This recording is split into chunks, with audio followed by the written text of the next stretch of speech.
పప్పులో కోడిగుడ్డ అనుకునే వాళ్ళు చాలామందే ఉన్నారు. ఈ రెసిపీ మా ఇంట్లో చేస్తూనే ఉంటారు. చిన్నప్పుడు అమ్మ ఈ రెసిపీ చేసినప్పుడు నేను ఎంతో ఇష్టంగా తినేదాన్ని.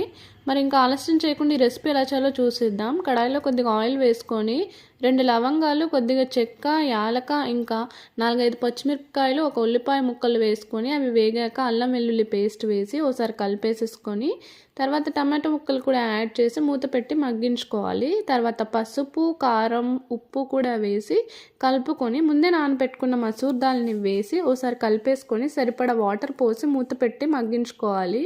పప్పు ఉడికిపోయాక ఇందులోకి ధనియాల పొడి కూడా వేసి కలుపుకొని 3 గుడ్లు కొట్టేసుకొని మూత పెట్టి ఉడికించుకోవాలి. తర్వాత మూత తీసి ఇంకో సైడ్ కూడా టర్న్ చేసి మళ్ళీ మూత పెట్టి ఇంకో సైడ్ కూడా ఉడికించుకోవాలి.